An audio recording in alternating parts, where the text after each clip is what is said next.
അനാദിയായും ശാശ്വതമായും ദൈവമായിരിക്കുന്ന പിതൃപുത്ര പരിശുദ്ധാത്മാവാം ത്രിയേക ദൈവത്തെ ഞാൻ വണങ്ങുന്നു, നമസ്കരിക്കുന്നു. നമ്മുടെ പാപങ്ങൾക്ക് പരിഹാരമായി ജഡധാരണം ചെയ്ത ദൈവപുത്രനായ യേശുക്രിസ്തുവിന്റെ നാമത്തിൽ ഉള്ള വന്ദനങ്ങൾ എല്ലാ കർത്താവിന്റെ ദാസന്മാർക്കും ദൈവജനത്തിനും ആദരവോടെ അറിയിക്കുന്നു. നമുക്കൊരുമിച്ച് ഇങ്ങനെ ഇന്നും കൂടി വന്ന ദൈവത്തെ സ്തുതിപ്പാനായിട്ട്, ദൈവത്തിൻ്റെ വചനം പഠിക്കുവാനായിട്ടും അവസരങ്ങളെ ദൈവം നമുക്ക് തന്നല്ലോ. അതിൽ ഞാൻ സന്തോഷിക്കുന്നു. ദൈവത്തിന് സ്തോത്രം. ഇതേ സമയം തന്നെ ഇങ്ങനെ അവസരങ്ങൾ ഇല്ലാതെ ഇരിക്കുന്ന അനേകം വിശുദ്ധന്മാരുണ്ട്, ആഗ്രഹിച്ചിട്ടും സമയം ലഭിക്കാത്തവർ. കർത്താവ് അവർക്ക് വേണ്ടി വഴികളെ തുറക്കട്ടെ. പ്രത്യേകിച്ച് ഉത്തരഭാരതത്തിൽ ആയിരിക്കുന്ന ധാരാളം ദൈവമക്കൾ, അവർക്കൊരു പക്ഷേ നമ്മളെപ്പോലെ ദൈവവചനത്തിൻ്റെ അല്ലെ ദൈവത്തെക്കുറിച്ചുള്ള വെളിപ്പാടൊന്നും കിട്ടിക്കാണത്തില്ലായിരിക്കും. പക്ഷേ യേശുക്രിസ്തു ദൈവമാണെന്നറിഞ്ഞു കർത്താവായ യേശുവിൽ വിശ്വസിപ്പാൻ അവർ ധൈര്യം കാണിച്ചു. വേറെ ഒന്നും അറിയില്ലെങ്കിലും യേശുക്രിസ്തു ഏക സത്യദൈവം എന്ന് വിശ്വസിച്ച് ജീവനെപ്പോലും പണയം കൊടുത്തുകൊണ്ട് അവര് കർത്താവിനായിട്ട് നിലനിൽക്കുന്നു. സ്തോത്രം. അവരുടെ ജീവിതത്തിലെ ഏറ്റവും നല്ലത് അവർ ദൈവത്തിന് കൊടുക്കുന്നു. ഒരുപക്ഷെ അവരുടെ ജീവിതത്തെ തന്നെ മുഴുവനുമായി ഈ 1-2 ദിവസങ്ങളായിട്ട് എൻ്റെ മനസ്സിൽ ഇങ്ങനെ ഉണ്ടാകുന്ന ഒരു ചിന്ത, ദൈവവചനത്തിൽ നമ്മൾ കാണുന്ന ഒരു ആശയമാണ്. നമ്മൾ ദൈവത്തിന് കൊടുക്കുന്നതിൽ, ഈ കൊടുക്കുന്നതെന്ന് പറയുമ്പം പണം മാത്രമെന്നാരും കരുതരുത് കേട്ടോ. പൊതുവെ നമ്മുടെ ഇടയിൽ കൊടുക്കുക എന്ന് പറഞ്ഞാൽ കാശ് കൊടുക്കുക എന്ന ഒരർത്ഥമാണുള്ളത്. അതല്ല ഞാൻ ഉദ്ദേശിക്കുന്നത്. അതും ഇതിനകത്തുണ്ടെന്ന് മാത്രമേ ഉള്ളൂ. അതല്ല, സമയമോ ആരോഗ്യമോ എല്ലാം നാം ദൈവത്തിന് കൊടുക്കുന്നതിൽ നമുക്കെന്തെങ്കിലും പ്രയാസം നേരിടുന്നുണ്ടോ? പൊതുവെ ഇല്ല എന്നുള്ളതാണ് സത്യം. സ്തോത്രം. അതായത്, when we give to the Lord, whether it is money, time, devotion, whatever it be, when we give to God, that should be painful.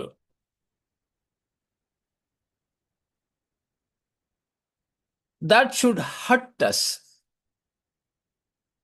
Means we should be giving that portion to God which is very much essential for us. Very much beloved.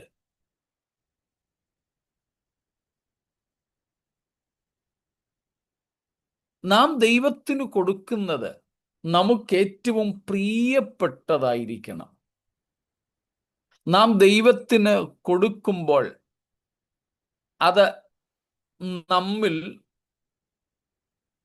കുറവ് വരുത്തുന്നതായിരിക്കണം. When we give, we should feel the lacking.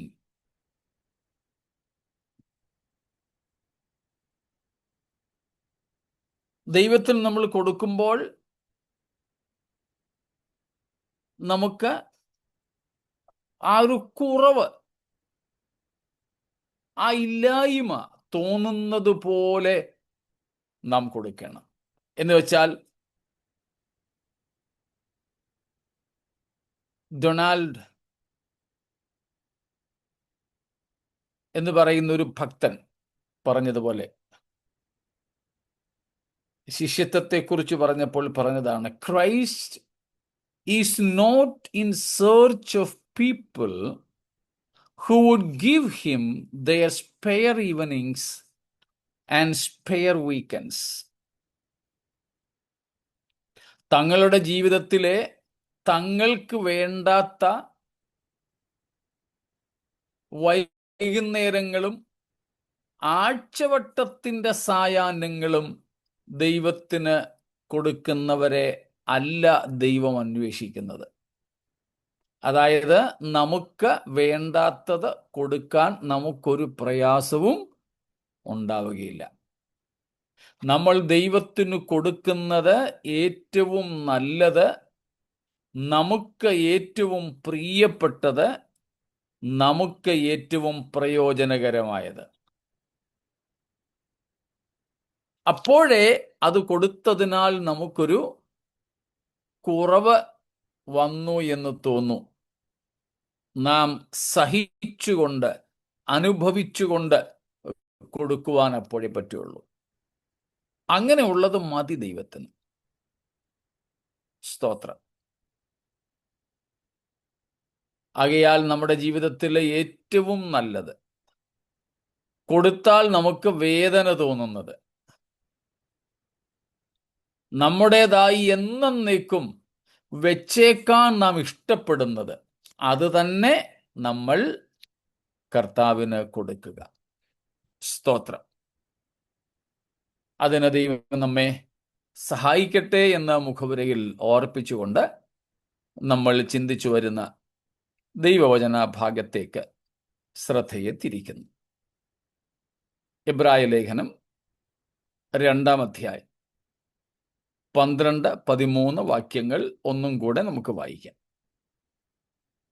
ഞാൻ നിന്റെ നാമത്തെ എന്റെ സഹോദരന്മാരോട് കീർത്തിക്കും, സഭാമധ്യേ ഞാൻ നിന്നെ സ്തുതിക്കും എന്നും ഞാൻ അവനിൽ ആശ്രയിക്കുമെന്നും ഇതാ ഞാനും ദൈവം എനിക്ക് തന്ന മക്കളും എന്നും പറയുന്നു.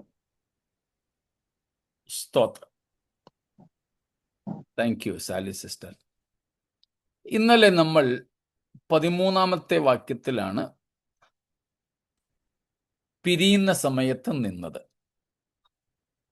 അവിടെ 2 കാര്യങ്ങൾ യേശു കർത്താവ് പറയുന്നതായിട്ട് യെശയ്യാ പ്രവാചകന്റെ പുസ്തകത്തിൽ നിന്ന് എടുത്ത് എഴുതിയിരിക്കുകയാണല്ലോ. സ്തോത്രം. നമ്മൾ അവിടെ കണ്ടു 2 കാര്യങ്ങൾ.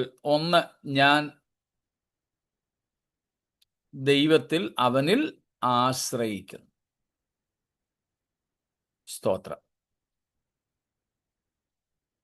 യേശു ക്രിസ്തു പറയുന്നതായിട്ടാണ് പ്രവാചക പുസ്തകത്തിൽ നിന്ന് എടുത്ത് എഴുതിയിരിക്കുകയാണെന്ന് നമുക്കറിയാം. നമ്മൾ കണ്ടു 18-ാമത്തെ അധ്യായം യെശയ്യാവിൽ നിന്ന് 12-13 വാക്യങ്ങളിൽ നിന്നാണ് നമ്മളത് കണ്ടത്. അപ്പം നമ്മൾ 8-ാമത്തെ അധ്യായത്തിൻ്റെ 17-18 വാക്യങ്ങളിൽ നിന്ന് നമ്മൾ അവിടെ നിന്നും പ്രവാചകന്റെ വാക്കുകളായിട്ട് ചരിത്രപരമായ പ്രാധാന്യമുള്ളത്, ആ ചരിത്രപരമായ പ്രാധാന്യത്തെക്കാൾ പ്രവചനപരമായ പ്രാധാന്യമുള്ളതായി ഇവിടെ അപ്പോസ്തലൻ എബ്രായ ലേഖനത്തിൽ നമ്മോട് പറയുകയാണ്. മനസ്സിലായി കാണുമല്ലോ. യെശയ്യാവിന്റെ പ്രവചനത്തിൽ നമ്മൾ കാണുന്നത് ചരിത്രപരമായ പ്രസ്താവനയാണ്. അതിന് historical significance is there or literal significance is there when we read in the book of Isaiah. A war occurred in those times and how God dealt with the people of Israel and neighboring countries. So those things are the historical significance or background. ചരിത്രപരമായ പ്രാധാന്യം ആ വാക്കുകൾക്ക്, ആ വചനങ്ങൾക്ക് അവിടെ ഉള്ളത്. ഇസ്രായേലും അയൽ രാജ്യങ്ങളും ഒക്കെയായിട്ടുള്ള ബന്ധത്തിലാണ്. എന്നാൽ എബ്രായ ലേഖകൻ നമ്മോട് പറയുന്നത് ആ വാക്യങ്ങൾക്ക് അങ്ങനെ ചരിത്രപരമായ പ്രാധാന്യം മാത്രമല്ല ഉള്ളത്. ചരിത്ര പ്രാധാന്യത്തോടൊപ്പം തന്നെ അതിനെന്തുണ്ട്? പ്രവചനപരമായ പ്രാധാന്യവും കൂടെയുണ്ട്. Along with historical significance, the writer of Hebrews says they have prophetical significance too, because representing the Messiah in the future, the prophet declared those things, those statements. ഭാവി കാലത്ത് മശിഹായെ പ്രതിനിധീകരിച്ചുകൊണ്ട് പ്രവാചകൻ അവിടെ ഉദ്ധരിച്ച വാക്കുകളായിട്ടാണ് എബ്രായ ലേഖകൻ നമ്മോട് പറയുന്നത്. അതിൽ ദൈവത്തിൽ ആശ്രയിക്കുന്ന മശിഹ, സ്തോത്രം, നമ്മോട് മനുഷ്യകുലത്തോട് പൊതുവേയും വിശുദ്ധന്മാരോട് പ്രത്യേകിച്ചും താദാത്മ്യപ്പെടുന്ന യേശുവിനെയാണ് നമ്മൾ ഇവിടെ കാണുന്നത്.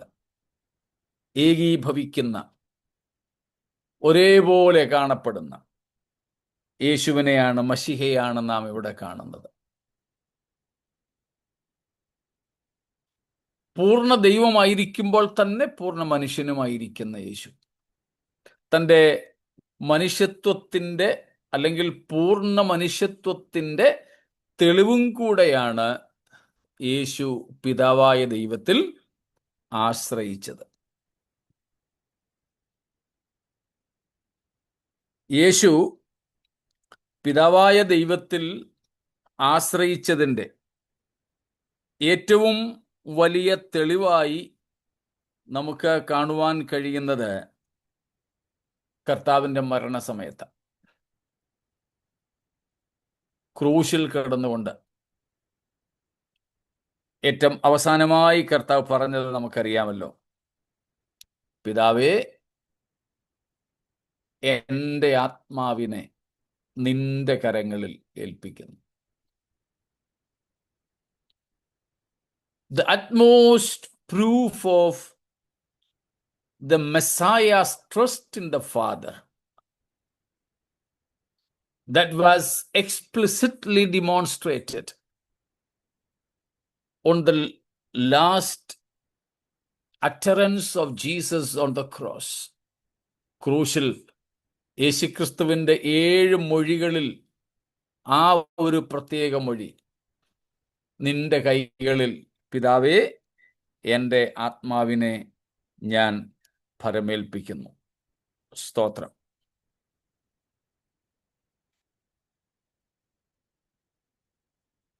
പൂർണ്ണമായും ആ 2 കാര്യങ്ങൾ കാൽവറി ക്രൂശിൽ മരണസമയത്തും യേശു പിതാവിനോട് പ്രദർശിപ്പിച്ചു. പിതാവിനോട് യേശുവിന് 2 കാര്യങ്ങൾ അപ്പോഴും ഉണ്ടായിരുന്നു. ഒന്ന് ഈ ആശ്രയം, മറ്റൊന്ന് ഫിലിപ്പ് ലേഖനം 2 നമ്മൾ വായിക്കുന്നു, അനുസരണം. ആശ്രയവും അനുസരണവും. സ്തോത്രം. Trust and obedience. Jesus proved these 2 things very clearly on the cross. Philippians 2, 6, 7, 8 അവിടെ നമ്മൾ കാണുന്നുണ്ട് മരണത്തോളം, ക്രൂശിലെ മരണത്തോളം പിതാവായ ദൈവത്തോട് പുത്രൻ അനുസരണമുള്ള. ആമേൻ. Obedient. He was utter obedient to the Father till his death. Death on the cross. മണിക്കൂറുകൾ നീണ്ടു നിന്ന ഒരു മരണപ്രക്രിയ. അതിൽ കൂടുതലും നീണ്ടു നിൽക്കുന്നതാണ് നമ്മൾ പഠിച്ചിട്ടുണ്ട് ആ കാര്യം. സാധാരണ നിലയിൽ വെച്ച് നോക്കിയാൽ യേശുവിൻ്റെ മരണം വളരെ പെട്ടെന്ന് സംഭവിച്ചു. ദിവസങ്ങളോളം ക്രൂശിൽ കിടന്ന് ഇഞ്ചിഞ്ചായി മരിക്കുകയാണ് ചെയ്യുക. എന്നാൽ യേശു കർത്താവ് ഒരു 6 മണിക്കൂർ കൊണ്ട് മരിച്ചതായിട്ട് നമ്മൾ കണ്ടിട്ടുണ്ട്, പഠിച്ചിട്ടുണ്ട്. രാവിലെ 9 മണിയോടെ ക്രൂശിക്കപ്പെടുകയും വൈകുന്നേരം 3 മണിയോടെ മരണപ്പെടുകയും ചെയ്തതാണ് കർത്താവിൻ്റെ മരണപ്രക്രിയ. 6 മണിക്കൂർ.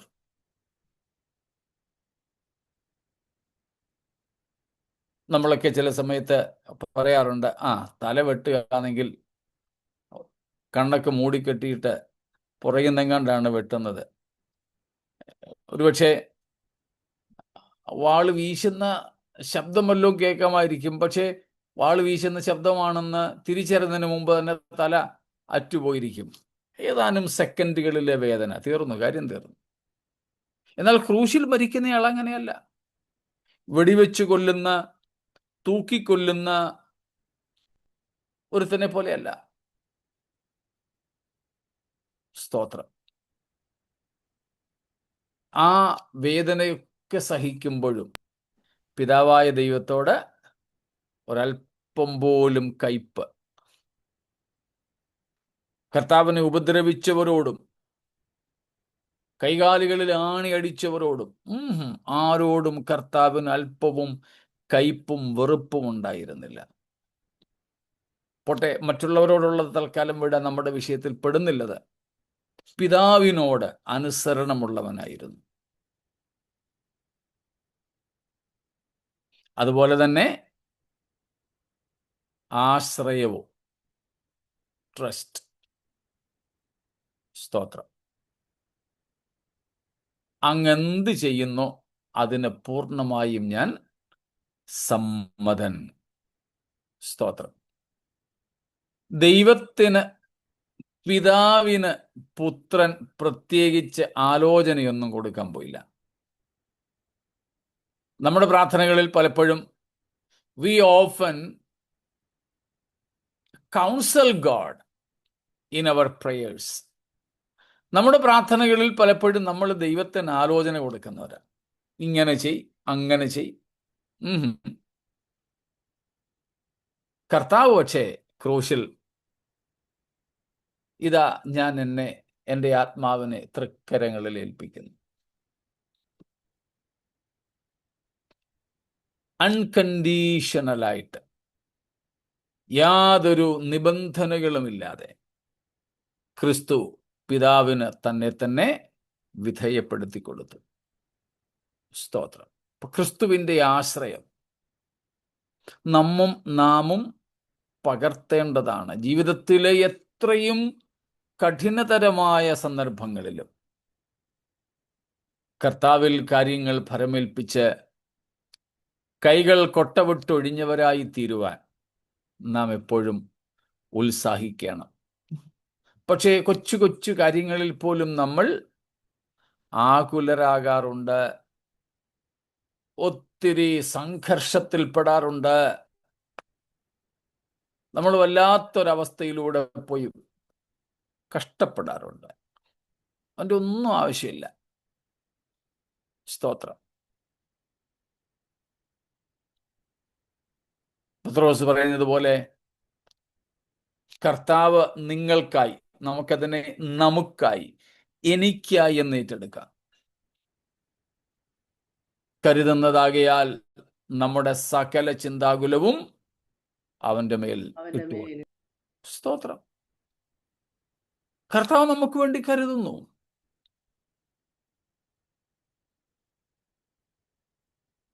ആശ്രയബോധം. രണ്ടാമത്തെ ഭാഗമാണ് നമ്മൾ ഏറ്റവും ഒടുവിൽ ചിന്തിച്ചത്.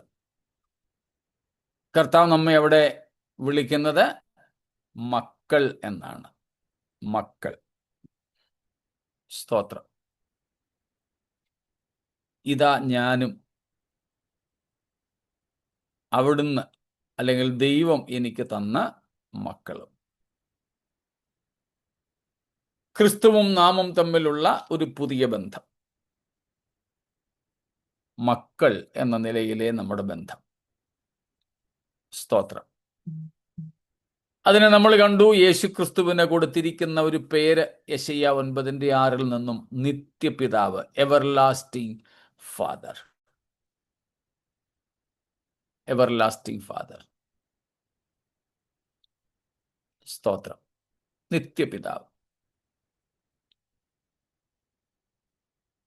അവിടെ നമ്മൾ കണ്ടു ഉപയോഗിക്കപ്പെടുന്ന ആ പദം. ഇതിനു മുമ്പ് നമ്മൾ 2 ഗ്രീക്ക് പദങ്ങൾ, 2 മൂലവാക്കുകൾ മക്കൾ എന്നതിന് വേണ്ടി ഉപയോഗിച്ചിട്ടുണ്ട്. ഓർമ്മയുണ്ടോ ആർക്കെങ്കിലും?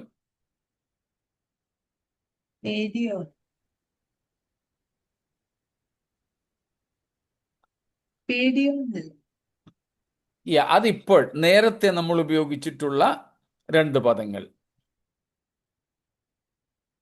ഇവിടെ നമ്മൾ ഉപയോഗിക്കുന്നത്, നമ്മൾ കാണുന്നത് ഇതാണ്, പേരിയോൻ. ഇതിനു മുമ്പ് നമ്മൾ 2 വാക്കുകൾ വേറെ പഠിച്ചിട്ടുണ്ട്.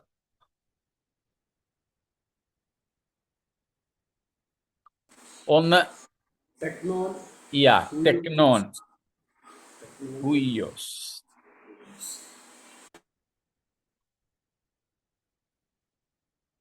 മക്കൾ എന്നും പുത്രന്മാരെന്നും നമ്മൾ 2ആയിട്ട് പഠിച്ചിരുന്നു. ടെക്നോൻ, ടെക്നോൻ, അതാണ് ചൈൽഡ് അല്ലെങ്കിൽ ചിൽഡ്രൻ, മകൻ, മക്കൾ. ഇപ്പൊ ടെക്നോൻ അഥവാ മക്കൾ, children, that shows the kinship, relationship, ബന്ധത്തെ കാണിക്കുന്നതാണ്. That is an affectionate relationship. Children by birth, ജനനം കൊണ്ട് മക്കൾ, ജനനം കൊണ്ട് മക്കളാവും. അപ്പനും മക്കളും തമ്മിലുള്ള ബന്ധമാണ് അവിടെ കൂടുതൽ. ആ വാത്സല്യമാണ്. ടെക്നോൻ അഥവാ ചിൽഡ്രൻ അല്ലെങ്കിൽ ചൈൽഡ്, ചിൽഡ്രൻ എന്ന ബഹുവചനമാണ് ഉപയോഗിക്കാറ്. ചിൽഡ്രൻ എന്നുള്ളിടത്ത്, മക്കൾ എന്നുള്ളിടത്ത് കാണുന്നത്. 2ാമത്തെ ഒരു പദമായിരുന്നു ഹുയിയോസ്, HUIOS, ഹുയിയോസ്. അതിന് പ്രധാനമായും ഉള്ള തർജ്ജമ സൺസ് ആൻഡ് ഡോട്ടേഴ്സ് എന്ന, പുത്രന്മാരെന്ന, മക്കളെന്നല്ല, പുത്രന്മാരെന്ന. അവിടെ ആ ഹുയിയോസ് എന്ന സൺസ് അല്ലെങ്കിൽ പുത്രന്മാരെന്ന പ്രയോഗം കൊണ്ട് വിവക്ഷിക്കുന്നത് sons in maturity, in maturity, ആ പ്രായത്തിൻ്റെ പക്വതയിൽ, പ്രായത്തിൻ്റെ അളവിൽ അപ്പനെ പ്രതിനിധാനം ചെയ്യുന്ന, അപ്പനെ പ്രതിബിംബിക്കുന്ന അവസ്ഥയാണ് ഈ ഹുയിയോസ് എന്നുള്ളത്, ഈ പുത്രന്മാരെന്നുള്ളത്. ഇത് 2ൽ നിന്നും വ്യത്യസ്തമായിട്ടാണ് ഇപ്പോൾ നമ്മൾ ഈ പേരിയോൻ ചിന്തിക്കുന്നത്. പേരിയോന്റെ അർത്ഥം നമ്മൾ കണ്ടു, ഇന്നലെ പറഞ്ഞു.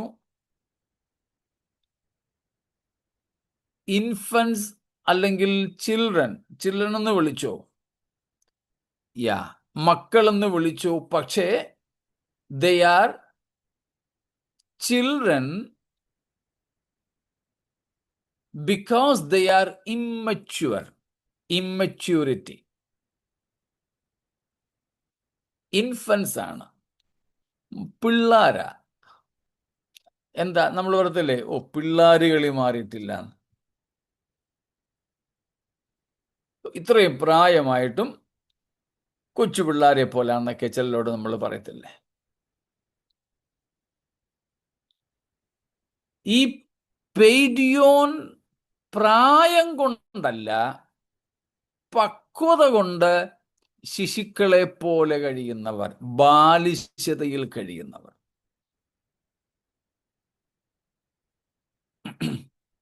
പെയ്ഡിയോൻ. അപ്പോൾ അതുകൊണ്ട് അർത്ഥമാക്കുന്നത് എന്താണ്? One pedion has to be subordinate to its parents and should be very much yielded to discipline. അച്ചടക്കപരമായ എന്താണ് പറയുന്നത്, ട്രെയിനിങ്ങിന്, പരിശീലനത്തിന് ഒരുക്കമായിരിക്കണം ഒരു പെയ്ഡിയോൻ. അപ്പോൾ ഇവിടെ കർത്താവ് നമ്മളെ വിളിക്കുന്നത് പെയ്ഡിയോൻ. നമുക്ക് എന്ത് വന്നിട്ടില്ല? പക്വത. ഇപ്പോഴും ശിശുക്കളെ പോലെയാ. നമ്മൾ 4-ാം അധ്യായത്തിന്റെ 11 മുതൽക്കുള്ള വാക്യങ്ങളിലേക്ക് വരുമ്പോൾ ഈ കാര്യം മനസ്സിലാവും.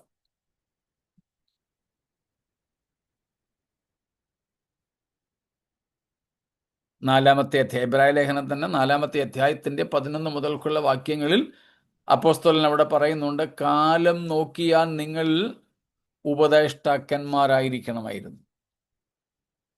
പ്രായം വെച്ച് നിങ്ങൾ വലിയവരാ, പക്ഷേ 5-12 അതെ, വായിച്ചട്ടെ. കാലം നോക്കിയ ഇപ്പോൾ ഉപദേഷ്ടാക്കന്മാരായിരിക്കേണ്ടെന്ന് നിങ്ങൾക്ക് ദൈവത്തിന്റെ അരുളപ്പാടുകളുടെ ആദ്യ പാഠങ്ങളെ തന്നെ വീണ്ടും ഉപദേശിച്ചു തരുവാൻ ആവശ്യമായിരിക്കുന്നു. സ്തോത്രം. കാലം നോക്കിയാൽ നിങ്ങൾ ടീച്ചേഴ്സ് ആയിരിക്കണമായിരുന്നു, ഉപദേഷ്ടാക്കന്മാർ. പക്ഷെ ഇപ്പോഴും ആദ്യാക്ഷരങ്ങൾ തന്നെ നിങ്ങളെ പഠിപ്പിക്കേണ്ടി വരുന്നു. പെയ്ഡിയോൻ.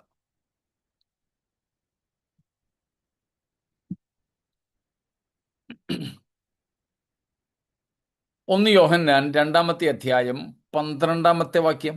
1 John 2:12. കുഞ്ഞുങ്ങളെ, നിങ്ങൾക്ക് അവന്റെ നാമനിമിത്തം പാപങ്ങൾ മോചിച്ചിരിക്കിയാൽ ഞാൻ നിങ്ങൾക്ക് എഴുതുന്നു. ഇനി 13 കൂടെ. പിതാക്കന്മാരെ, ആദ്യം മുതലുള്ളവനെ നിങ്ങൾ അറിഞ്ഞിരിക്കിയാൽ നിങ്ങൾക്ക് എഴുതുന്നു. ബാല്യക്കാരെ, നിങ്ങൾ ദുഷ്ടനെ ജയിച്ചിരിക്കിയാൽ നിങ്ങൾക്ക് എഴുതുന്നു. കുഞ്ഞുങ്ങളെ, നിങ്ങൾ പിതാവിനെ അറിഞ്ഞിരിക്കിയാൽ ഞാൻ നിങ്ങൾക്ക് എഴുതിയിരിക്കുന്നു. മലയാളത്തിൽ നമുക്കവിടെ കുഞ്ഞുങ്ങളെ എന്നേ ഉള്ളൂ. ഇംഗ്ലീഷിൽ ഒന്ന് വായിച്ചേ, 12-ഉം 13-ഉം. I am writing to you, little children. Little children. 13. I am writing to you, fathers. Yeah. I am writing to you, young men. Then I write to you, children. children. See the difference? മലയാളത്തിൽ കുഞ്ഞുങ്ങളെ എന്ന് വിളിച്ചിരിക്കുക 2-ഇടത്ത്. പക്ഷേ okay, dear children എന്നാണോ? ഏത് വാക്യമാ?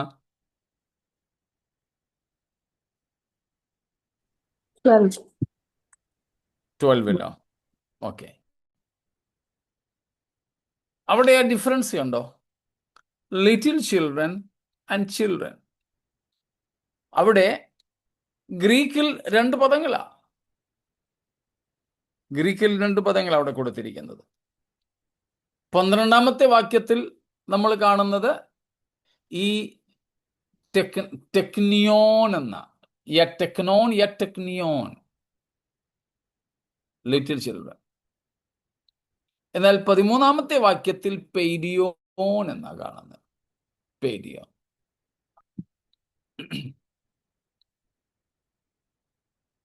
അപ്പം മക്കൾ എന്നുള്ളതിന് നമ്മൾ പുതിയ നിയമത്തിൽ നിന്ന് 3 പദങ്ങൾ കണ്ടു. അതിൽ 2 ഇവിടെ വലിയ പ്രസക്തിയില്ല, പക്ഷെ നമ്മൾ പഠിക്കുന്നത് കൊണ്ട് അത് പറഞ്ഞെന്നേ ഉള്ളൂ. നമ്മൾ ആ 2 പദങ്ങളും പഠിച്ചിട്ടുമുണ്ട്, ടെക്നോൻ എന്നും ഹുയോസ് എന്നുള്ളത്. സ്തോത്രം. എന്നാൽ അതിൽ നിന്നും വ്യത്യസ്തമായിട്ടാണ് ഇവിടെ ഞാനും ദൈവം എനിക്ക് തന്ന മക്കളും, പൈതങ്ങൾ, പ്രായം കൊണ്ടല്ല പക്വത കൊണ്ട്. അതുകൊണ്ട് നാം എന്ത് ചെയ്യണം?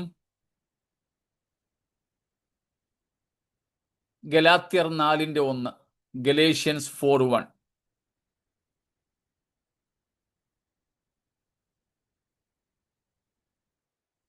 അവകാശി സർവത്തിനും യജമാനനെങ്കിലും ശിശുവായിരിക്കുന്നിടത്തോളം ദാസനേക്കാൾ ഒട്ടും വിശേഷതയുള്ളവനല്ല.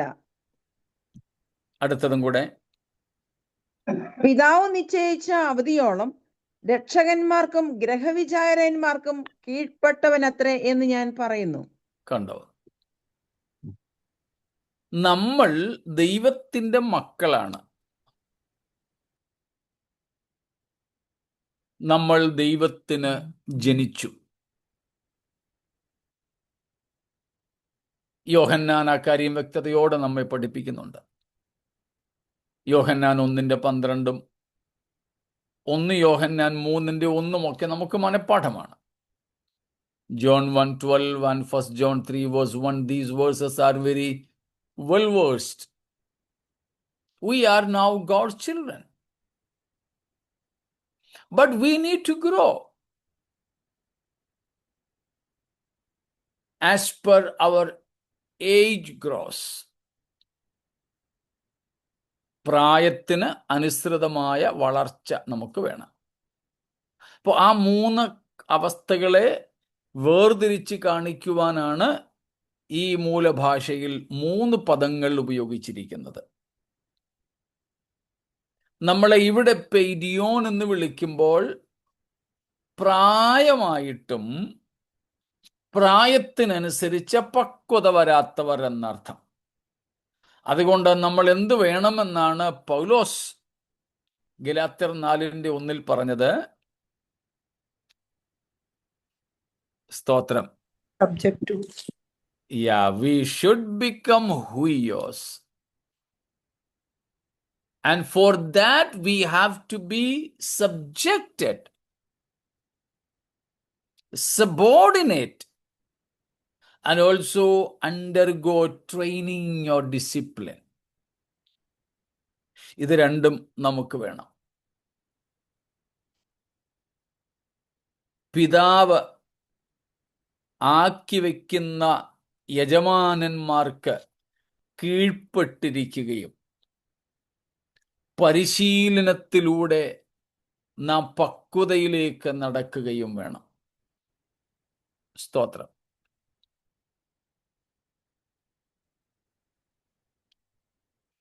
അപ്പോൾ ആ പദം നമ്മളിവിടെ ഒന്ന് ശ്രദ്ധിച്ചു എന്നേ ഉള്ളൂ. പേരിയോൻ. നമുക്കും ദൈവത്തിന് കീഴ്പ്പെട്ട്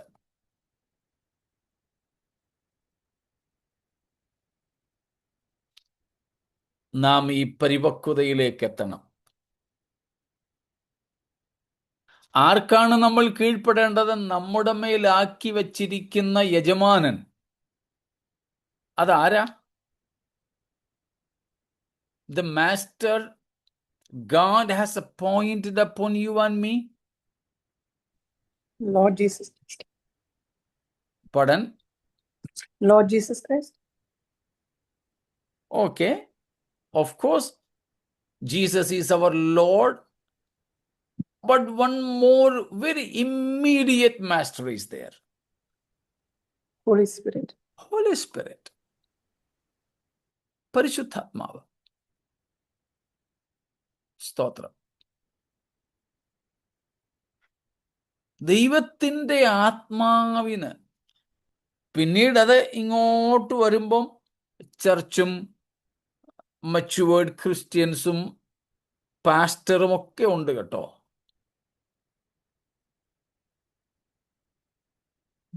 ഞാൻ ആ മാനുഷിക ഭാഗങ്ങളിലേക്ക് പോകുന്നില്ല. മാനുഷിക ഭാഗങ്ങളിലേക്ക് വരുമ്പോൾ നമ്മുടെ പ്രാദേശിക സഭ, ലോക്കൽ ചർച്ച്, നമ്മുടെ സഭയിൽ ദൈവം ശുശ്രൂഷയ്ക്ക് ആക്കി വയ്ക്കുന്ന കർത്താവിൻ്റെ ദാസന്മാർ, ഈവൻ നമ്മുടെ ലോക്കൽ ചർച്ചിലെ പാസ്റ്റർ തന്നെ ആയിരിക്കണമെന്നൊന്നുമില്ല. നമ്മൾ അവരെ കൂടാതെ പലരുടെയും ശുശ്രൂഷകൾ കൈക്കൊള്ളാറുണ്ട്, പലരുടെയും ശുശ്രൂഷകളിൽ നമ്മൾ പങ്കെടുക്കാറുണ്ട്. അങ്ങനെ ശുശ്രൂഷിക്കുന്ന എല്ലാ ശുശ്രൂഷകന്മാരും ഈ ഒരു പ്രത്യേക പദവിയിലാണ്. പക്ഷേ ഈ ശുശ്രൂഷിക്കുന്നവരും, ലോക്കൽ സഭയിൽ ശുശ്രൂഷിക്കുന്നവർ ഉൾപ്പെടെ ഉള്ളവർ ഈ കാര്യം തിരിച്ചറിയണം. വെറുതെ ഒരു പ്രസംഗം പ്രസംഗിച്ച് ആൾക്കാരെ ഒന്ന് ഇളക്കി ഇക്കിളിയിട്ട് മോട്ടിവേറ്റ് ചെയ്ത് വിടാനുള്ള ശ്രമം നടത്തരുത്. ഞാൻ ഉൾപ്പെടെ നമുക്ക് ശുശ്രൂഷകരാണ്. അപ്പോൾ നമ്മുടെ ശുശ്രൂഷ ഈ ലക്ഷ്യത്തിലേക്ക് നടത്തുന്നതായിരിക്കണം. അതാണ് പൗലോസ് ലീഹ വളരെ വ്യക്തതയോടെ പറഞ്ഞിരിക്കുന്നത്. നമ്മൾ വായിച്ചിട്ടും പഠിച്ചിട്ടുമുണ്ട്. ഓർമ്മ വരുന്നോ?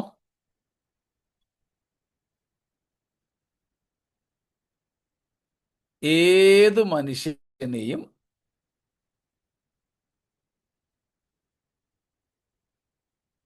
കൊലോഷ്യൻസ് 1:28, കൊലോസ്യർ 1:28.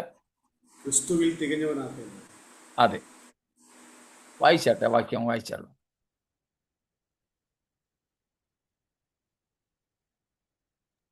അവനെ ഞങ്ങൾ അറിയിക്കുന്നതിൽ ഏതു മനുഷ്യനെയും ക്രിസ്തുവിൽ തികഞ്ഞവനായി നിർത്തേണ്ടതിന് ഏത് മനുഷ്യനെയും പ്രബോധിപ്പിക്കുകയും ഏത് മനുഷ്യനോടും സകല ജ്ഞാനത്തോടും കൂടി ഉപദേശിക്കുകയും ചെയ്യുന്നു. ഏത് മനുഷ്യനെയും ക്രിസ്തുവിൽ തികഞ്ഞവനാക്കേണ്ടത്.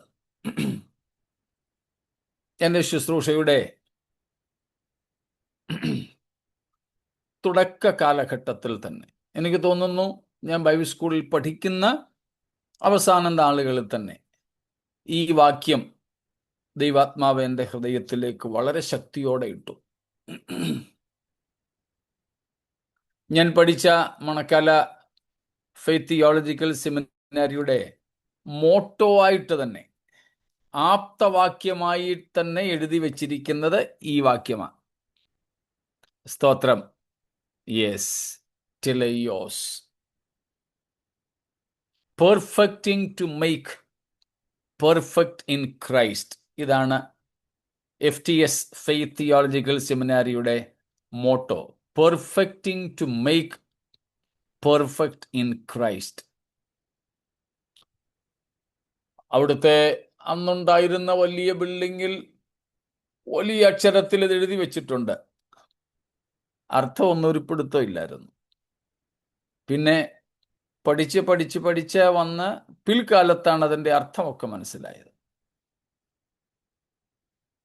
അപ്പം ശുശ്രൂഷയ്ക്ക് വേണ്ടി ഇറങ്ങുന്നതിന് മുമ്പ് തന്നെ ശുശ്രൂഷയുടെ ലക്ഷ്യം ഇതാണെന്ന് ദൈവാത്മാവനെ പഠിപ്പിച്ചിരുന്നു. അത് പിൽക്കാലത്ത് കൂടുതൽ കൂടുതൽ വ്യക്തമാക്കിക്കൊണ്ടിരുന്നു.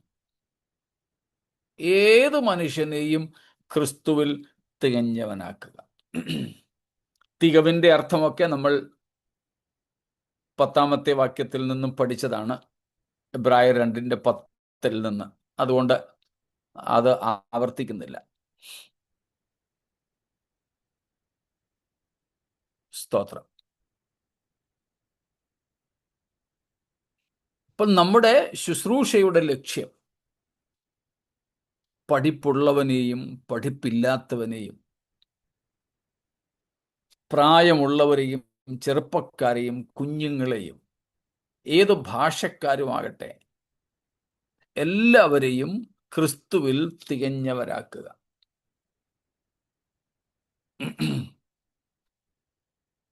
അപ്പോൾ നമ്മുടെ പ്രാദേശിക സഭകൾക്ക് ഈ ലക്ഷ്യം ഉണ്ടായിരിക്കണം. നമ്മുടെ ഇടയിൽ ശുശ്രൂഷിക്കുന്ന ദൈവദാസീദാസന്മാർക്കും ഈ ലക്ഷ്യം വേണം. ഈ ലക്ഷ്യത്തോടെയേ ശുശ്രൂഷിക്കാവൂ.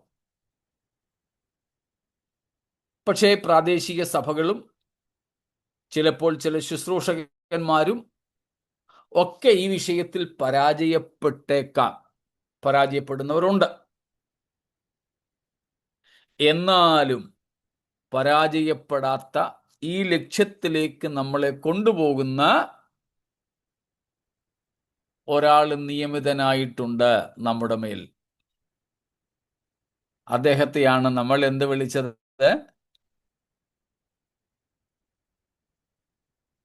കാര്യസ്ഥൻ അല്ലെങ്കിൽ ഹോളി സ്പിരിറ്റ്. ഹോളി സ്പിരിറ്റ്, കാര്യസ്ഥൻ. സ്തോത്രം. പാരാക്ലിറ്റെ ഗ്രീക്കിൽ. സ്തോത്രം. ഈ പരിശുദ്ധാത്മാവ്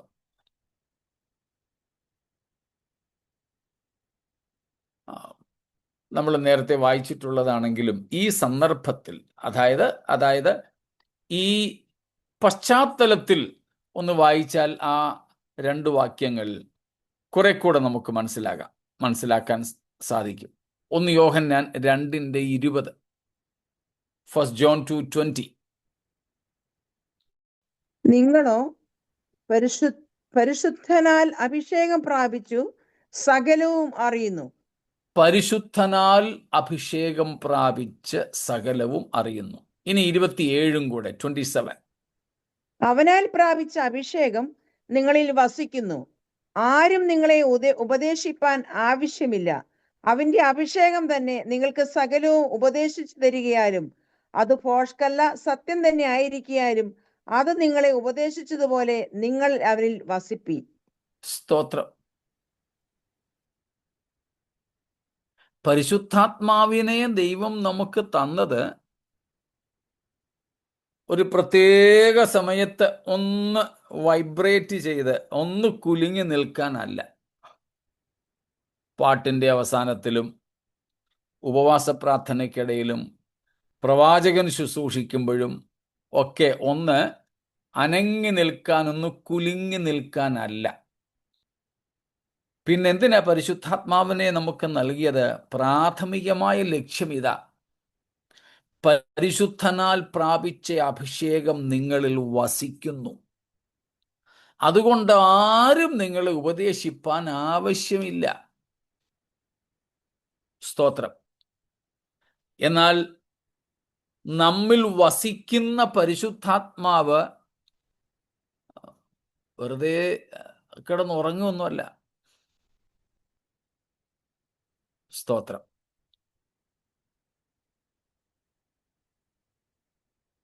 നമ്മുടെ വീട്ടിൽ വരുന്ന വിരുന്നുകാരൻ, പ്രത്യേകിച്ച് നമ്മുടെ വീട്ടിൽ ഒരു പണിയും ചെയ്യാനില്ല പുള്ളിക്ക്. വെള്ളം കുടിക്കുന്ന ഗ്ലാസ് പോലും അങ്ങോട്ട് മാറ്റി വെക്കേണ്ട ആവശ്യമില്ല. അടുക്കളയിൽ പോയി വെള്ളം എടുത്തു കുടിക്കേണ്ട ആവശ്യമില്ല. മിക്കവാറും ഒക്കെ വിരുന്നുകാര്, പിള്ളേർ സെറ്റൊക്കെ ആണെങ്കിൽ വെക്കേഷൻ സമയത്തായിരിക്കുമല്ലോ വരുന്നത്, പോയി ചാടി മറിഞ്ഞ് കളിക്കും. അല്ലാത്തൊരു കൂട്ടരുണ്ട്, ഇപ്പോഴൊക്കെ ആണെങ്കിൽ പിന്നെ മൊബൈലിലും ലാപ്ടോപ്പിലും ഒക്കെ ഇരിക്കും, അല്ലെങ്കിൽ ചുമ്മാ കിടന്നുറങ്ങും. ബ്രേക്ക്ഫാസ്റ്റ് ആകാറുമ്പോഴാ വിളമ്പി വെക്കുമ്പോഴാ വിളിക്കുന്നത്, എഴുന്നേറ്റ് വരും. പല്ല് തേച്ചെങ്കിലായി ഇല്ലെങ്കിലായി ബ്രേക്ക്ഫാസ്റ്റ് കഴിക്കും. പിന്നെ നേരെ പോയി ഉറക്കപ്പിച്ച വിടാതിരുന്നോണ്ടാണ് കഴിക്കുന്നത്, പോയി കിടക്കും. പിന്നെ ലഞ്ച് കഴിക്കാറാകുമ്പോഴേ എഴുന്നേക്കുന്നത്. വിരുന്നുകാരൻ ഒരു പണിയില്ല. പരിശുദ്ധാത്മാവ് നമ്മിൽ ഈ വിരുന്നുകാരനെ പോലെ കിടന്ന് ഉറങ്ങാൻ വന്നയാളല്ല. സ്തോത്രം.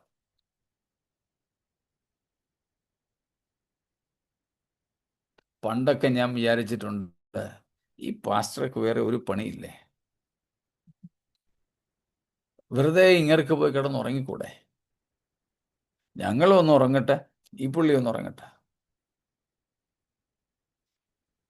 ഇല്ല, ചുമ്മാതിരിക്കാൻ വന്നതല്ല പരിശുദ്ധാത്മാവ്. ആത്മാവ് നമ്മെ ഉപദേശിച്ചു കൊണ്ടിരിക്കുകയാണ്, അല്ലേ? അങ്ങനല്ലേ കൊടുത്തിരിക്കുന്നത്? പരിശുദ്ധനാൽ പ്രാപിച്ച അഭിഷേകം നിങ്ങളിൽ വസിക്കുന്നു. അതിനാൽ ആരും നിങ്ങളെ ഉപദേശിക്കുവാൻ ആവശ്യമില്ല. അപ്പോൾ ഈ ആത്മാവ് നമ്മെ ഉപദേശിച്ചുകൊണ്ടിരിക്കുക. സ്തോത്രം. ആ ആത്മാവ് നമ്മെ ഉപദേശിക്കുന്നത് കളവല്ല, ഭോഷ്കല്ല, സത്യം തന്നെ ആയിരിക്കാൽ ആ ഉപദേശത്തിൽ നിലനിൽപ്പേ. അപ്പൊ നമുക്ക് വേറെ ആരും സഹായത്തിന് ഉപദേശിക്കാൻ പക്വതയുള്ള ഒരു ദൈവദാസൻ, ഒരു വിശ്വാസി പോലും ഇല്ലെന്ന് വന്നാലും ദൈവം ഈ പദ്ധതിയിൽ നിന്നും നമ്മെ മാറ്റുന്നില്ല. സ്തോത്രം. ആത്മാവിനെ നമുക്ക് തന്ന് പരിശുദ്ധാത്മാവിനാൽ നമ്മെ പരിശീലിപ്പിച്ചുകൊണ്ടിരിക്കുന്നു. അപ്പോൾ പെയ്ഡിയോൻ, മക്കൾ, കുഞ്ഞുങ്ങൾ, ലിറ്റിൽ ചിൽഡ്രൻ. സ്തോത്രം. ഇത്രയും കാര്യങ്ങളിൽ എന്തെങ്കിലും സംശയങ്ങളുണ്ടോ?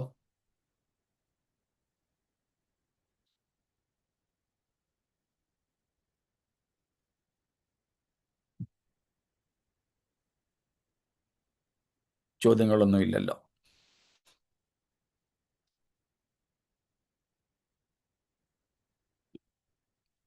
സ്തോത്രം.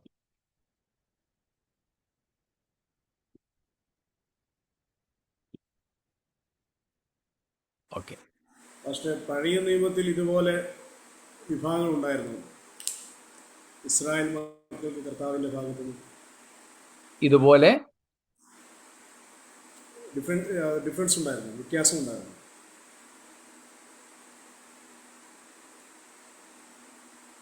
ഈ മക്കളെന്ന മൂന്ന് അങ്ങനെയോ? അതെ അതെ. ഇല്ല, ഈ നിലയിലില്ലായിരുന്നു.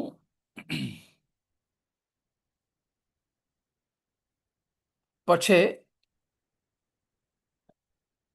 ദൈവത്തോടുള്ള സമീപനത്തിൽ വ്യത്യാസം ഉണ്ടായിരുന്നു. പൊതുവായിട്ട് പറഞ്ഞാൽ അഹരോന്റെ കുടുംബക്കാർ മഹാപുരോഹിതന്മാരായിട്ട്, ലേവിയ ഗോത്രക്കാർ, അഹരോനും ലേവ്യ ഗോത്രക്കാരനാണ്, എന്നാൽ ബാക്കിയുള്ള ലേവി ഗോത്രക്കാരൊക്കെ പെട്ടകത്തോടും ദേവാലയത്തോടും കൂടുതൽ അടുത്തവർ. ബാക്കിയുള്ള ഗോത്രങ്ങളെല്ലാം ദേവാലയത്തിന് പുറത്ത് പ്രാകാരം കൊണ്ട് തൃപ്തിപ്പെടേണ്ടവർ. ആ വ്യത്യാസം അവിടെ നമുക്ക് പൊതുവായിട്ട് കാണാം. ഗോത്രം വെച്ച് നമുക്കത് കാണാം. രണ്ടാമത്,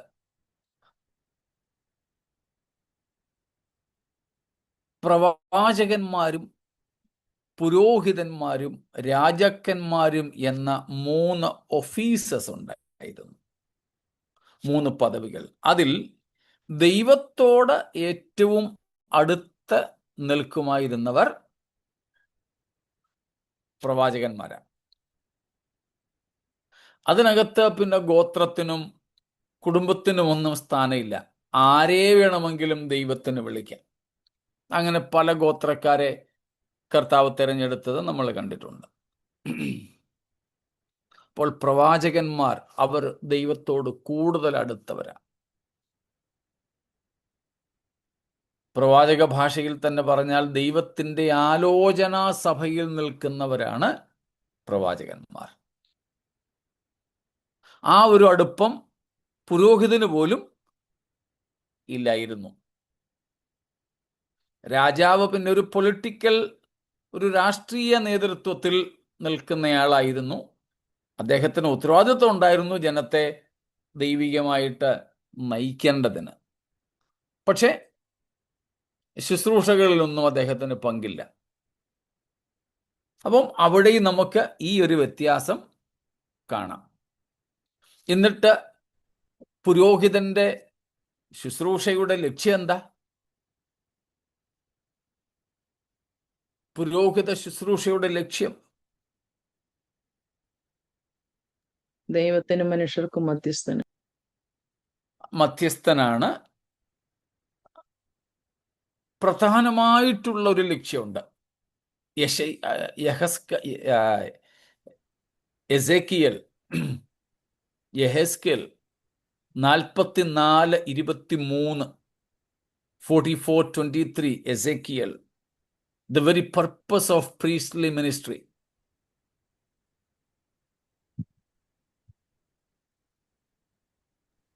അവർ വിശുദ്ധമായതിനും സാമാന്യമായതിനും തമ്മിലുള്ള വ്യത്യാസം എന്റെ ജനത്തിന് ഉപദേശിച്ച് മലിനമായതും നിർമ്മലമായതും അവരെ തിരിച്ചറിയുമാറാക്കണം. കണ്ടോ? വെറുതെ യാഗം കഴിക്കുകയല്ല പുരോഹിത ശുശ്രൂഷയുടെ ലക്ഷ്യം. എൻ്റെ ജനത്തിന് ഉപദേശിച്ചു കൊടുക്കണം. വിശുദ്ധമായത് ഏതാണ്, സാമാന്യമായത് ഏതാണ്, നിർമ്മലവും മലിനവും തമ്മിൽ വേർതിരിച്ച് പഠിപ്പിച്ചു കൊടുക്കണം. പുതിയ നിയമത്തിൻ്റെ ഭാഷയിൽ പറയുകയാണെങ്കിൽ സാധാരണ ജനങ്ങളെ ക്രിസ്തുവിൽ തികഞ്ഞവരാക്കി തീർക്കുക. പുതിയ നിയമഭാഷയിൽ. പഴയ നിയമത്തിലും പുരോഹിത ശുശ്രൂഷയുടെ ലക്ഷ്യത. ഇതിൽ നിന്നും മാറിയപ്പോഴാണ് പ്രവാചകനിലൂടെ ഈ യെഹെസ്കേൽ 44-ാമത്തെ അധ്യായത്തിൽ പറഞ്ഞത് പുരോഹിത ശുശ്രൂഷയുടെ ലക്ഷ്യം ഇതാണ്. അപ്പോൾ പഴയ നിയമത്തിൽ നമുക്ക് ഇങ്ങനെയല്ലെങ്കിലും ഇതേ തത്വം കാണാനായിട്ട് സാധിക്കുന്നുണ്ട്.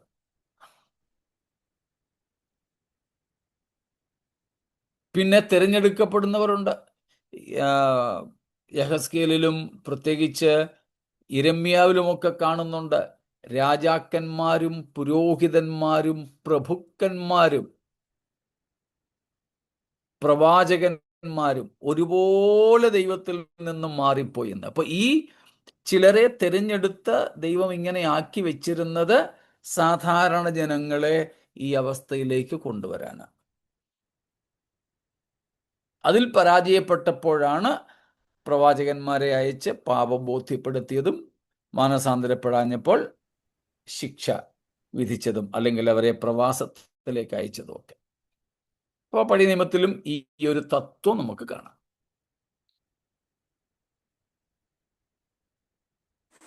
പക്ഷെ ഒരു സംശയം കൂടെ, നമ്മുടെ ലൂക്കോസിന് ചരിത്രം പറഞ്ഞ് എഴുതി അവസാനം വരുമ്പോൾ ആദാം ദൈവത്തിന്റെ മകൻ എന്ന് പറയുമ്പോൾ അത് ഏതിലെ വരും? അത് സൃഷ്ടി കൊണ്ട് ഈ നമ്മളിപ്പോൾ പഠിച്ച ആ ഒരു 3 കാറ്റഗറിയിൽ, ആ ഒരു വർഗത്തിലല്ല അത് പറഞ്ഞിരിക്കുന്നത്.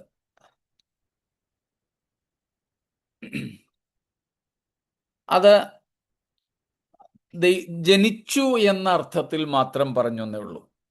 ഈ ഒരു ആത്മീയ അർത്ഥം അവിടെയില്ല.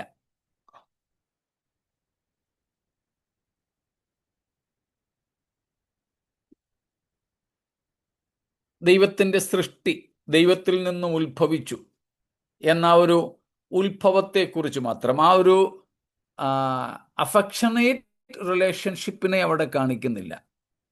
ടെക്നോൻ പോലെ ആ ഒരു വാത്സല്യ ബന്ധത്തെ അവിടെ കാണിക്കുന്നില്ല.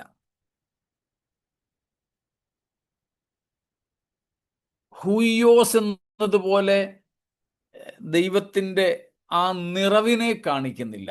ദൈവത്തിൻ്റെ സ്വഭാവത്തെ മൊത്തമായിട്ട് അവിടെ കാണിക്കുന്നില്ല. അവിടെ സൃഷ്ടി എന്ന നിലയിൽ മാത്രം പറഞ്ഞിരിക്കുന്നതേ ഉള്ളൂ.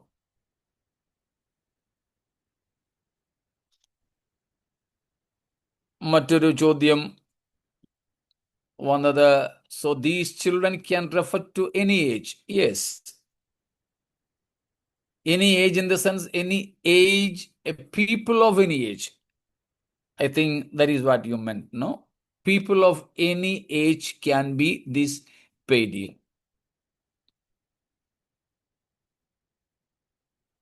ഏത് പ്രായത്തിൽപ്പെട്ടവർക്കും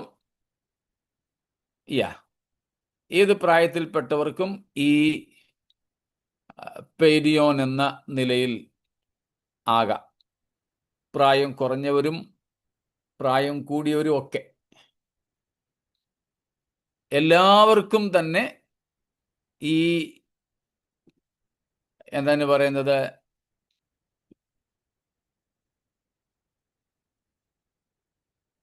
ട്രെയിനിങ്ങിന്, ഈ യജമാനന് കീഴ്പ്പെട്ട് പരിശീലനത്തിലൂടെ തികവിലേക്ക് എത്തേണ്ടതുണ്ട്. വളരെ ചുരുക്കം പേർ മാത്രമേ രക്ഷിക്കപ്പെടുന്ന ആ സമയങ്ങളിൽ തന്നെ ഈ ഒരു കാഴ്ചപ്പാട് പ്രാപിച്ചു വരുന്നുള്ളൂ. നമ്മുടെയൊക്കെ തന്നെ അവസ്ഥ നോക്കിക്കോ. രക്ഷിക്കപ്പെട്ട എത്ര നാള് ഒരു പൊത്തുവരുത്തമായ ജീവിതം, ദൈവവചനത്തിൻ്റെ സത്യങ്ങളൊന്നും അറിയാതെ നമ്മൾ ജീവിച്ചു. എനിക്കുണ്ടായിരുന്നു അങ്ങനെയുള്ള ആദ്യ കുറെ കാലങ്ങൾ. ശുശ്രൂഷയിലായ ശേഷവും കുറച്ച് വെളിച്ചം ഉണ്ടായിരുന്നു, പക്ഷേ പലതിലും തിരിച്ചറിവില്ലായിരുന്നു. ആരും ഇങ്ങനെ പഠിപ്പിക്കാനുണ്ടായിരുന്നില്ല.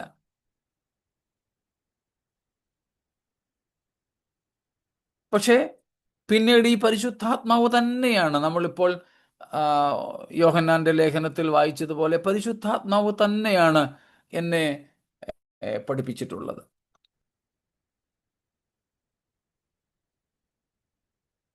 ഞാൻ എൻ്റെ മക്കളോടും സഭയിലെ കുഞ്ഞുങ്ങളോടും ഒക്കെ പറയാറുണ്ട്, നിങ്ങൾക്ക് ഇങ്ങനെയൊക്കെ പഠിപ്പിച്ചു തരാൻ ഇന്ന് ആളുണ്ട്. പക്ഷേ ഞാൻ രക്ഷിക്കപ്പെട്ട സമയങ്ങളിൽ, ഈവൻ സുവിശേഷ വേലയ്ക്ക് ഇറങ്ങിയ സമയത്ത് പോലും ഇങ്ങനെയൊന്നും പഠിപ്പിച്ചു തരാൻ ആരും ഉണ്ടായിരുന്നില്ല. അതുകൊണ്ട് പൗലോസ് ഗലാത്യ ലേഖനത്തിൽ പറയുന്നത് പോലെ പറയാൻ പ്രാഗൽഭ്യമുണ്ട്, മനുഷ്യരിൽ നിന്ന് ഒന്നും പഠിച്ചിട്ടില്ല. അപ്പൊ പിന്നെ ബൈബിൾ സ്കൂളിൽ പഠിച്ചത് എന്താണോന്ന്? ഇതൊന്നുമല്ല ബൈബിൾ സ്കൂളിൽ പഠിക്കുന്നത്. Mostly in Bible colleges, the study is about the Bible. രണ്ട് പഠന രീതികളുണ്ട്, about the Bible and study from the Bible. In Bible colleges, 95% of studies are study about the Bible. Very little from the Bible. രണ്ട് തരം പഠനം, ആ ബൈബിളിനെ കുറിച്ചുള്ള പഠനവും ബൈബിളിൽ നിന്നുള്ള പഠനവും. ബൈബിൾ സ്കൂളുകളിൽ പൊതുവെ പഠിപ്പിക്കുക ബൈബിളിനെ കുറിച്ചാ. ബൈബിളിന്റെ അകത്തേക്ക് ഇറങ്ങിയുള്ള പഠനം പണ്ടത്തെ ഒക്കെ കൊച്ചു കൊച്ചു ബൈബിൾ സ്കൂളുകളിൽ പഴയ അപ്പച്ചൻ പാസ്റ്റർമാർ പഠിപ്പിക്കുന്ന സമയങ്ങളിൽ പ്രസംഗങ്ങൾ പോലെ പഠിപ്പിക്കുമായിരുന്നു. എന്നാൽ അല്ലാതെ ഇപ്പോഴത്തെ ബൈബിൾ കോളേജുകളിൽ അങ്ങനെയില്ല. ഉദാഹരണത്തിന് പഞ്ചഗ്രന്ഥങ്ങൾ, ഉൽപ്പത്തി തൊട്ട് ആവർത്തനം വരെയുള്ള മോശയുടെ 5 ഗ്രന്ഥങ്ങൾ. ഈ 5 ഗ്രന്ഥങ്ങൾ പഠിപ്പിക്കുന്നത് ആരെഴുതി, എന്നെഴുതി, എവിടെ നിന്ന് എഴുതി, ഇതിലെ പ്രധാന വാക്യങ്ങൾ ഏതൊക്കെയാണ്, പ്രധാന പദം എന്താണ്, അങ്ങനെയുള്ള കാര്യങ്ങളൊക്കെ പഠിപ്പിച്ചിട്ട് ഒടുവിൽ ചിലപ്പോൾ ഒരധ്യായത്തിൻ്റെ ഒരു ഖണ്ഡിക ഒന്ന് വ്യാഖ്യാനിച്ചു കൊടുക്കാനും കാണാം. അത്രേ ഉള്ളൂ. പക്ഷേ പരിശുദ്ധാത്മാവാണ് നമ്മെ പഠിപ്പിക്കുന്നത്. ആ ആത്മാവിന് നമ്മൾ കീഴ്പ്പെട്ടിരിക്കണം. ആ പരിശുദ്ധാത്മാവ് നമ്മെ പഠിപ്പിക്കുമ്പോൾ നമ്മളത് പഠിക്കാനും തയ്യാറായിരിക്കണം. എപ്പോഴും ഈ ആത്മാവ് പഠിപ്പിക്കും. ഒരു പ്രത്യേകിച്ച് സ്കൂൾ ടൈം ഇല്ല. അതിനായി പരിശുദ്ധാത്മാവിനെ നമുക്കിങ്ങ് തന്നേക്കുന്നത് എപ്പോഴും നമ്മുടെ കൂടെ ഉണ്ട്. ചിലപ്പോൾ നമ്മളൊന്ന് ക്ഷീണിച്ച് ഉറങ്ങാനായിട്ട് പോകുമ്പോഴായിരിക്കും ഈ സാറ് വരുന്നത്. എഴുന്നേക്ക്, നമുക്ക് ഇച്ചിരി പഠിക്കാമെന്ന് പറയും. ചിലപ്പം ഇപ്പം ഫുട്ബോൾ ലോകകപ്പ് നടക്കുക, ചിലർക്ക് ഭ്രാന്താണ് അതിൻ്റെ.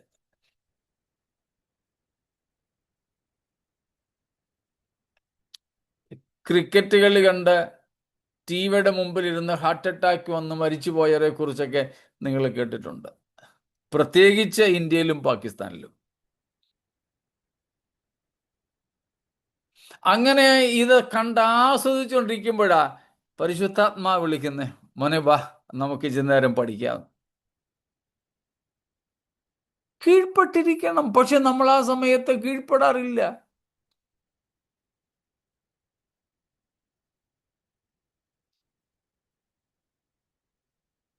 നല്ല ഭക്ഷണമൊക്കെ ഉണ്ടാക്കി കളറും മണവും കൂടെ ഒക്കെ അടിക്കുമ്പോഴത്തേക്കിനും ഉപവാസം അടുത്ത ആഴ്ചയാട്ടം നോക്കും.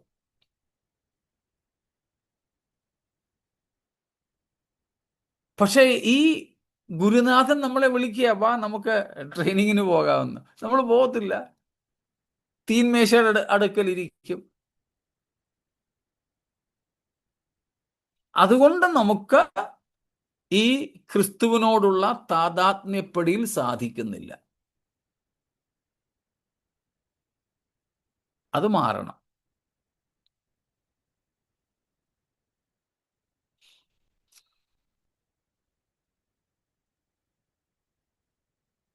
അപ്പൊ നമ്മളെ ഈ പക്വതയിലേക്ക്, ഈ തികവിലേക്ക് വരുത്തുന്നതിന് വേറെ ആരുമില്ലെങ്കിലും നമ്മുടെ സഭ, ഒത്തിരി പേര് പറയുന്നത്, ഓ ഞങ്ങളുടെ സഭയിലെങ്ങും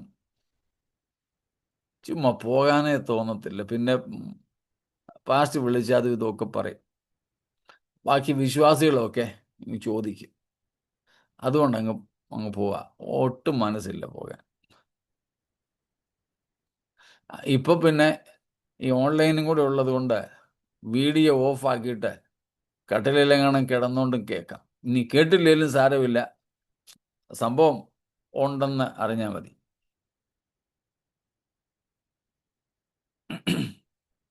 പറ്റത്തില്ല. ഈ ആത്മാവിന് നമ്മൾ കീഴ്പ്പെടണം. ട്രെയിനിങ് ആത്മാവ് നമുക്ക് തരും, പരിശീലനം. അതുകൊണ്ടാണ് തിമോഥെയോസിനോട് പൗലോസ് പറഞ്ഞത് 1-ാമത്തെ ലേഖനത്തിൽ, ശരീരാഭ്യാസം അല്പപ്രയോജനം. എന്നാൽ നമുക്ക് വേണ്ട അഭ്യാസം എന്തിലാണ്? ദൈവഭക്തിയോ ഇപ്പോഴത്തെ ജീവന്റെയും വരുവാനിരിക്കുന്നതിന്റെയും വാഗ്ദത്തമുള്ളതാകിയാൽ സകലത്തിനും പ്രയോജനകരമാകുന്നു. ദൈവഭക്തിയുടെ വ്യായാമം നാം ചെയ്യണം.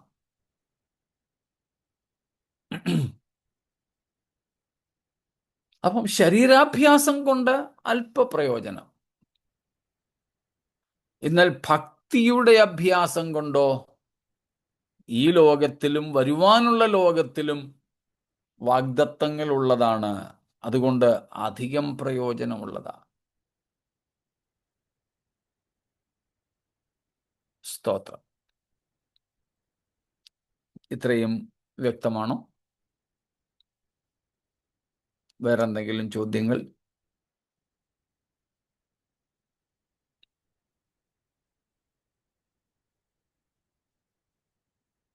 ശരി, മറ്റൊന്നുമില്ലെങ്കിൽ നമുക്ക് ഇന്നിവിടെ നിർത്താം. നാം ഇതുവരെ പഠിച്ചതുപോലെ